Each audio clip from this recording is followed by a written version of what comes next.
I didn't want you, Sammy. Something bad had happened to me, and I just wanted it to be over.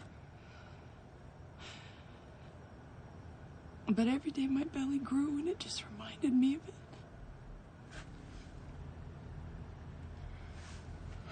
It never even occurred to me that there was a baby in there. That you were in there.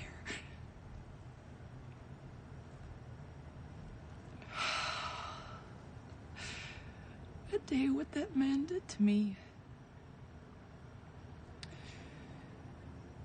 it made me into something different. And I guess I thought it said something about who you were, too. I was a girl who was raped, and you were this thing that just kept reminding me of it. Oh, God, I've dreaded this conversation since the day you were born. I don't want any more secrets between us.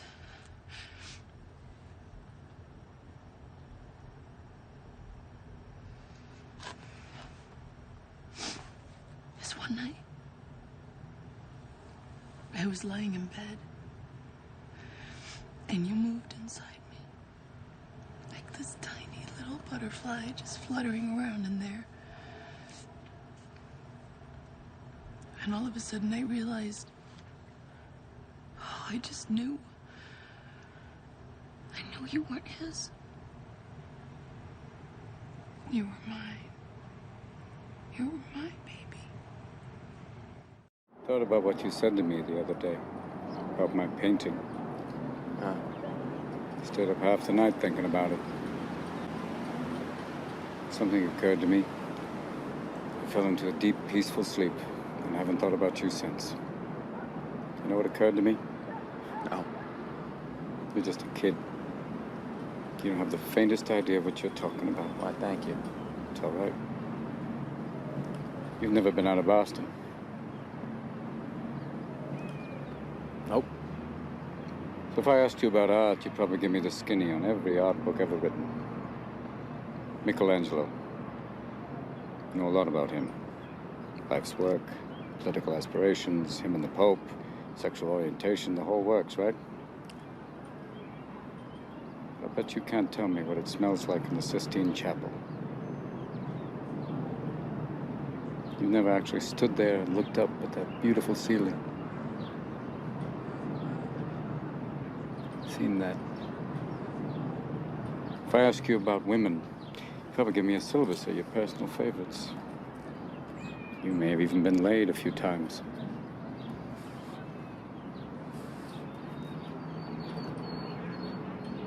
But you can't tell me what it feels like to wake up next to a woman and feel truly happy.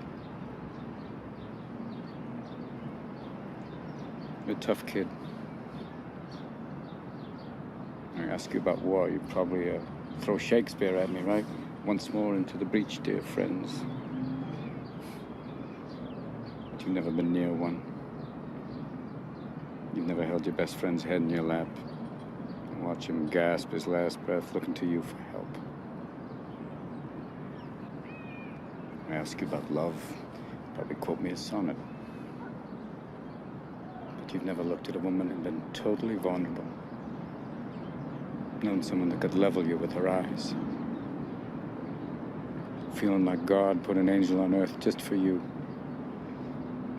Who could rescue you from the depths of hell. And you wouldn't know what it's like to be her angel. To have that love for her, be there forever. Through anything. Through cancer. And you would know about sleeping sitting up in a hospital room for 2 months, holding her hand, because the doctors could see in your eyes that the terms visiting hours don't apply to you. You don't know about real loss, because that only occurs when you love something more than you love yourself. I doubt you've ever dared to love anybody that much. I look at you, I don't see an intelligent, confident man. I see a cocky, scared, shitless kid. But you're a genius, Will. No one denies that.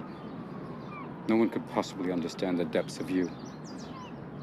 But you presume to know everything about me because you saw a painting of mine. You ripped my fucking life apart. You're an orphan, right?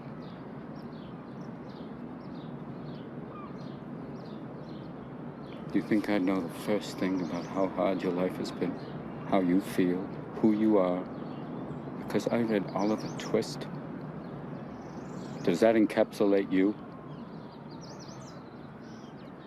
Personally, I don't give a shit about all that, because you know what? I can't learn anything from you. I can't read in some fucking book. Unless you want to talk about you, who you are. Then I'm fascinated. I'm in. But you don't want to do that, do you, Sport? You're terrified of what you might say.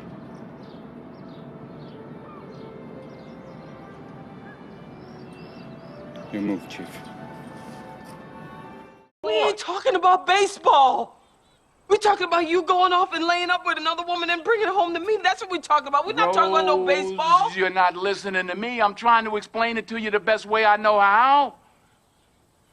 It's not easy for me to admit that I've been standing in the same place for 18 years. Well, I've been standing with you. I've been right here with you, Troy. I got a life, too. I gave 18 years of my life to stand in the same spot as you. Don't you think I ever wanted other things? Don't you think I had dreams and hopes? What about my life? What about me?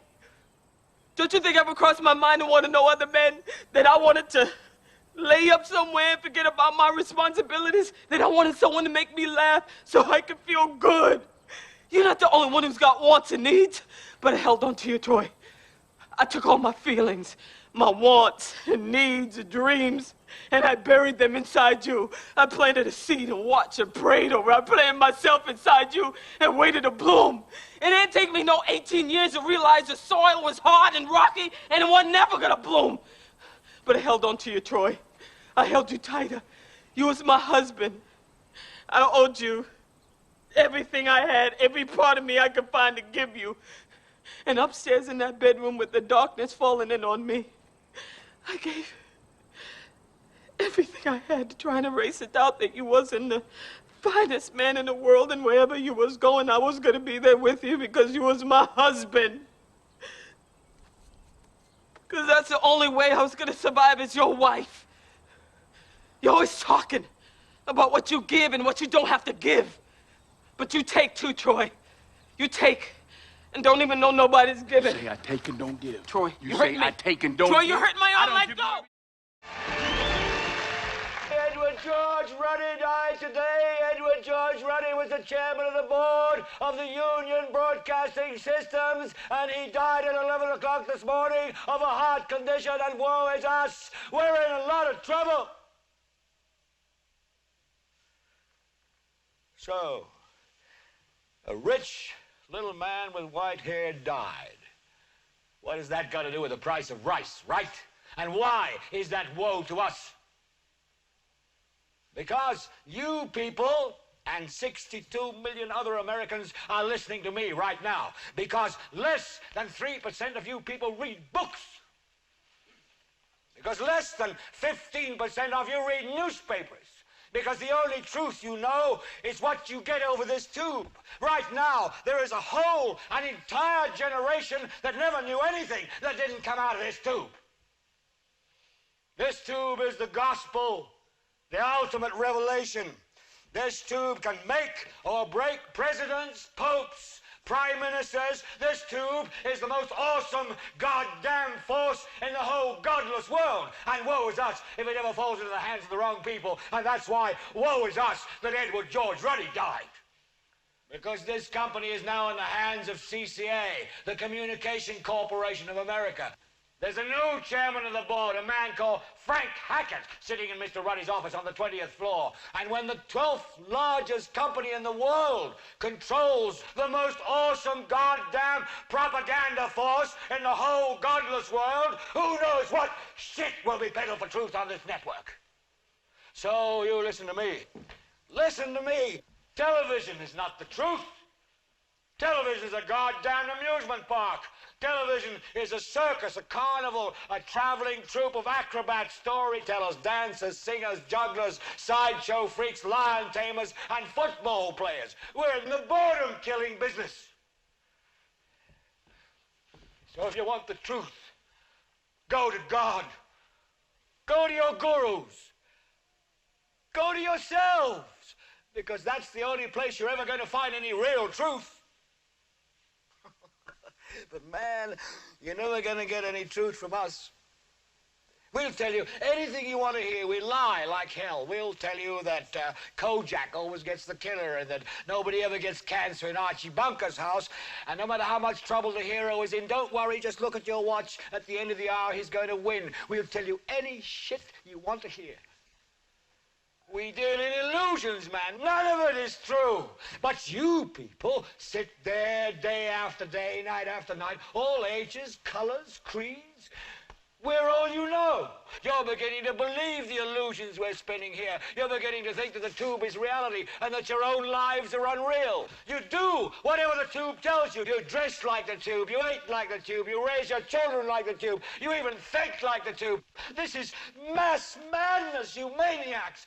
In God's name, you people are the real thing. We are the illusion. So turn off your television sets. Turn them off now. Turn them off right now. Turn them off and leave them off. Turn them off right in the middle of the sentence I'm speaking to you now. Turn them off.